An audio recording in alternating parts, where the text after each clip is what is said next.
Hello and welcome to another installment of Illusioneering. Today we are talking about a Disney concept. We're going to talk about Star Wars Land. That's right, because everyone's excited about it, both in California and Florida. So we're going to look at a model, not just illustrations, because we've all seen the concept drawings for this. But today we're going to get a first look at a model for Star Wars Land. So here it is.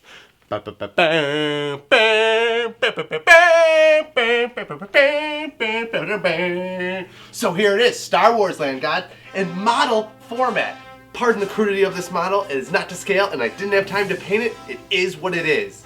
Now, quick disclaimer, this isn't the actual model. April Fools to you. It is a fan concept, so who knows what it's really gonna look like. But here at TMR, this was our little fun concept that we came up for Star Wars Land. So let's have a look closer inside what we came up with for Star Wars Land.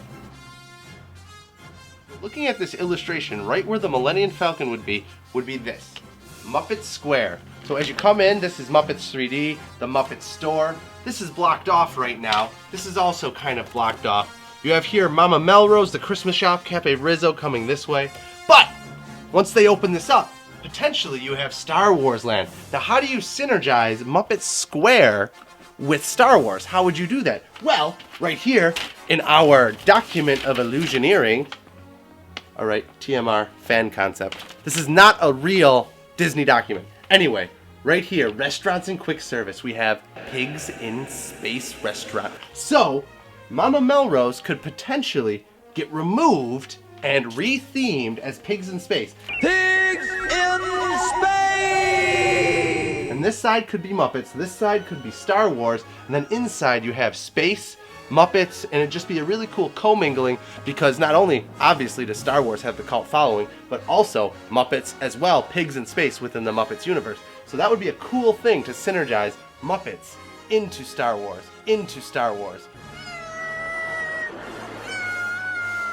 So, let's continue on here, further into Star Wars Land. So looking at the main area of Star Wars, obviously you have little stands and quick service booths or whatever you want to call them, carts where you get ice cream, pretzels, popcorn, that sort of stuff, churros. But anyway, in the back of the illustration you see most of the mass of Star Wars. Now obviously, kind of like Pandora, we're gonna maybe see them stack stuff on top of each other. So we went with a similar design here, where you could actually have different things up here in their space pods as well. A ride that cycles in and out, a restaurant, and also the ride itself within all of this. So this little area, in our design at least, has 2 restaurants and 2 rides, as well as a gift shop and a quick service. So all of that in this one area.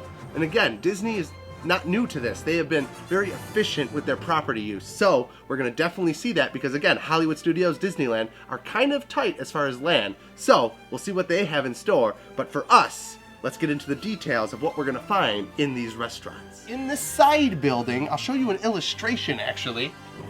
You'd actually see this right here. This is this whole bottom layer. It's kind of hard to decipher, but this line right here is this purple building. This lower purple building is the bigger side of this mass. So this side right here, you guessed it, this lower level is actually the quick service location. But there must have been a Death Star canteen, yeah? There must have been a cafeteria downstairs. So on the lower level of this is quick service, and then much like the electric umbrella in Epcot, you have right here, balcony seating. So over the entranceway is balcony seating as well, the counters, and then behind everything is how you load the Star Wars Tomorrowland style people mover. That's right, if they made a Star Wars Land people mover. Going through the different areas right here of Star Wars, you can see it goes in this building and back out, and then in this building, out the front. Ooh, look at this ride car. So it comes out and even goes by the restaurant. So right here is a fun little quick service restaurant and eatery that actually is as well on this schematic, if you see. So you enter on the floor here, there's some lower level seating, and then there's elevators. That's right, elevators, to get to the second floor. So on the second floor, oh, I had this backwards. As you can see, this is the lower level. So you go up, and then you come up the elevators to all this seating. You have this great restaurante seating on the top of Star Wars Mountain. I don't know if it would be called that, but in the ways of Disney. Convenient. Sure, Star Wars Mountain. So, Star Wars Mountain right here. And at the peak, the very peak of it, what better way to experience Star Wars than with 5-star dining at the Skywalker restaurant? That's right, high above the clouds, looking over all of Hollywood studios. So 5-star dining that looks over Star Wars as well the rest of the entire park, because as you know, where the location is, it would look over the vast majority of Hollywood studios and potentially maybe even seeing the Epcot ball in the far distance. So here we have different exploration trails and different ways to experience Star Wars Land. Now, much like Animal Kingdom, they do have ways and pathways to explore different areas and avenues. Now, this would be similar because, again, no one's seen this before as far as the universe. This is a new place. It isn't Tatooine, it's not Jakku, it's kind of like a hybrid trading outpost. They haven't given it a disclosed location, so it's going to be an interesting place just to walk around and explore. Probably similar to Avatar that is opening in May. We do know some things about Star Wars Land, like the Millennium Falcon ride, which I don't have in here because I don't want to touch upon too many things they already are planning and doing, but we do also know about a cantina, and they probably are going to expand and make a bigger Jedi training facility. So this would be the main merchandising outpost as well, Jedi training facility for our little model here. So this is, that's right, the Galactic Outpost Traders. So this is where you get all your merchandising for Star Wars, from lightsabers and t-shirts and robes, all that crazy stuff right here as well. Schedule your own time for the Star Wars Jedi Academy. So right here, guys, Star Wars Jedi Academy, and then moving further back. So here we are in the back section of Star Wars Land, our Star Wars Land, TMR Illusioneering Concepts. So this might actually turn into another entrance point into the park at some point, which would be interesting. Anyway, if that happens, we will see. Who knows what they are planning. But for now, inside of our little buildings and things here, obviously, as we said, we have this building where the TTA style Star Wars people mover goes. And inside of there, you can have the Star Wars launch bay.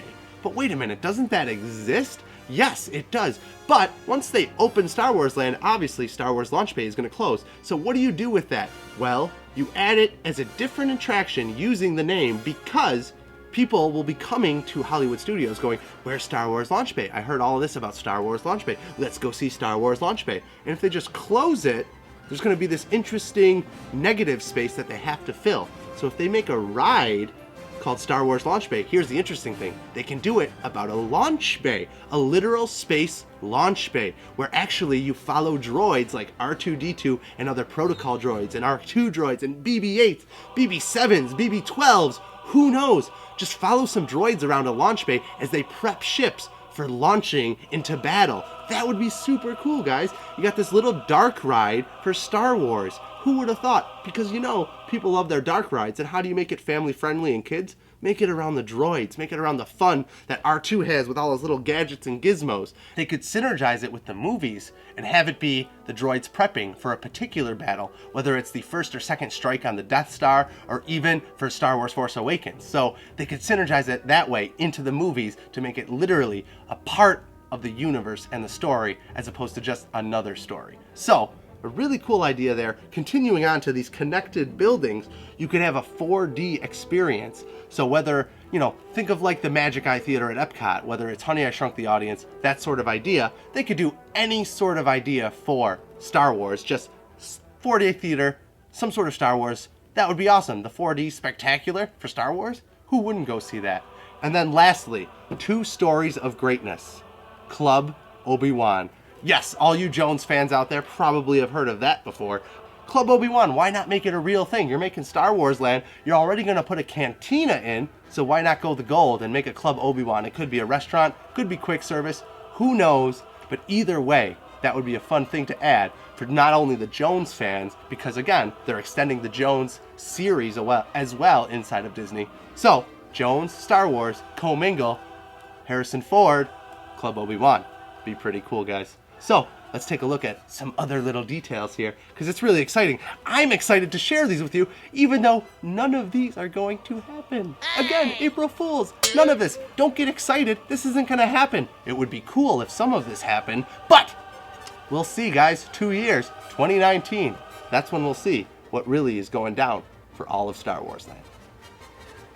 Let's look at the main building one more time to talk about the big featured attraction, the Star Wars Adventure. What? What is that you say? The Star Wars Adventure? Well, when you think about it, when people even talk about Star Tours, even those that aren't regulars of Disney or potentially once a years, these people sometimes just refer to it as Star Wars. Let's go see the Star Wars ride. Let's go ride Star Wars. Because again, the jargon, it doesn't matter to them, and some Disney fans get really crazy about it, but in the realm of rides, why not just call it Star Wars Adventure? Because then it's so straightforward that people can go, let's go Star Wars Adventure. The Star Wars Adventure. It is an easy recall name for Star Wars and Disney fans, so they don't have to remember Star Tours, which already kind of sounds like Star Wars. So it's a very big tongue twister for people that aren't familiar with the Disney jargon. So, Star Wars Adventure, what would that be, you ask? Well, come this way and explore inside. So, we already talked about the Journey into Star Wars WED, WED Enterprises, People Mover style ride. That would be so cool if it happened. I would love it. Anyway, Star Wars Adventure. I have a little plan here. And as you can see, you have unload and load, and it would go up. That's right, up. And much like Haunted Mansion, it would be kind of a fully omni-moving cycling ride over 2 stories. So second story, going back down, and then going around. Again, always facing people in the direction of your scenes and your sets. Now, what would be interesting about that is this. How cool would it be, guys, to have a multiple story dark ride, similar to like Dinosaur or Indiana Jones, where you're on a track, you're kind of visually pinned to side, but if they expand it, kind of like Spider-Man or Hogwarts or even Escape from Gringotts at Universal, they could really come back at Universal with that expanded idea of advanced dark ride technology, because we have yet to see Disney go into the realm of expanded dark ride other than Dwarves Mine Train. But again, that is an exceedingly difficult as far as sophisticated dark ride. It is amazing as far as roller coaster technology and animatronics, but to see them do a full dark ride with a simulator and screens and sets, that would just be so cool to see them do for Star Wars. We don't want to see them do just like another Star Tours, which the Millennium Falcon interactive ride might be. Even though you're driving the Millennium Falcon and piloting it, it's essentially kind of going to be a simulator. Great.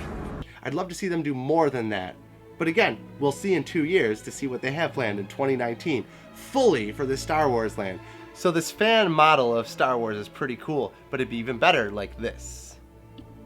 Now, we actually have a population and some people walking through the park. So guys, those are some of TMR's Illusioneering concept for Star Wars Land. As I said, none of these are probably happening. It'd be great if some of them did, but again, we have no idea what Disney could be planning and is planning. Right now, Star Wars in Florida is kind of just dirt. There isn't too many physical structures being erected yet. Disneyland is a little further along, but we'll see what they have planned in another 2 years, guys. Oh, and one closing thought. How cool would this be, guys? Because I know Disney could do this. How about a meet and greet with Yoda? Yes, Disney, do Jedi training with Yoda. you do Crush, you do Turtle Talk, you're doing BB-8, you're doing interactive things with non-animate objects and physicalized virtual reality. Do it. Jedi training with Yoda. It'd be so easy, whether it's a literal puppet, because that would be sick. Oh my god, that'd be great. Or just a digital screen. Either way, it could be done. But we won't talk about what Disney should do because they got that covered. They know what they're doing. They got people working on it. If you like TMR's Illusioneering concept of Star Wars Land, pound that like button, share it with your friends, subscribe to us on YouTube, find us on Instagram, on Facebook, share it with your friends, get the ideas out there, ideas flowing, because we'd love to see Disney start releasing a little bit more info as to what we can expect from Star Wars Land. But until next time, I'm Ryan. We'll see you on TMR Illusioneering.